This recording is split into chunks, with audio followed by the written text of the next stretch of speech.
محمد صلی اللہ علیہ وسلم تم مردوں میں سے کسی کے باپ نہیں ہیں،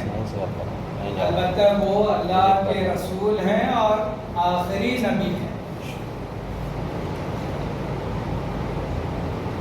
مردوں میں سے کسی کے باپ نہیں ہیں کا مطلب یہ ہے کہ بچے بڑے نہیں ہوئے، آپ کے بچپن ہی میں سب وفات پا گئے، بچیاں بڑی ہوئی تھی تو انہی سے نسل پھیلی آپ کی۔ اس لیے اللہ تعالیٰ نے کہا کہ مردوں میں سے کوئی موجود نہیں، بچیاں موجود ہیں، تو مردوں میں سے کسی کے باپ نہیں ہیں، البتہ آپ اللہ کے رسول ہیں اور آخری رسول ہیں۔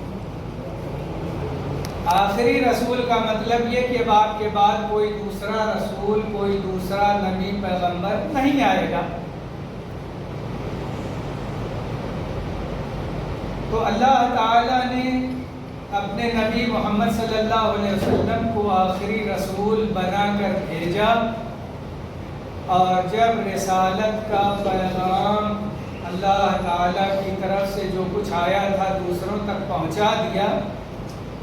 تو آپ کا وقت پورا ہوا اور اللہ تعالیٰ نے اپنے پاس نبی صلی اللہ علیہ وسلم کو بلا لیا۔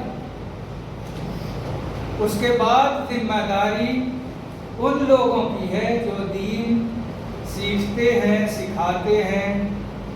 اور دوسروں تک پہنچانے کی کوشش کرتے ہیں، یعنی ہم سب کی۔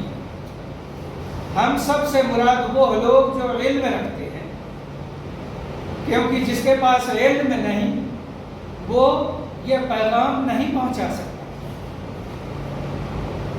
اللہ تعالیٰ نے قرآن شریف میں کہا قُلْ هَٰذِهِ سَبِيلِي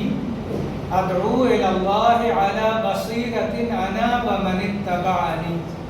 وَسُبْحَانَ اللَّهِ وَمَا أَنَا مِنَ الْمُشْرِكِينَ۔ یہ میرا راستہ ہے، میں اللہ کی طرف بلاتا ہوں، عَلَىٰ بَصِيرَةٍ علم کے ساتھ، أَنَا وَمَنِ اتَّبَعَنِي، میں بھی اور میرے پیروکار بھی، اور اللہ ہر عیب سے پاک ہے، میں مشرکوں میں سے نہیں۔ اللہ تعالیٰ نے اپنے نبی محمد صلی اللہ علیہ وسلم سے اس آیت میں یہ کہہ دیا کہ لوگوں کو بتا دو، داعی کے پاس علم ہونا چاہیے، جو دعوت کا کام کریں، جو اللہ کی طرف بلائیں، جو دین کی تعلیم دیں، جو تبلیغ کریں، ان کے لیے ضروری ہے کہ وہ علم والے ہیں۔ جو عالم نہ ہو وہ بتائے گا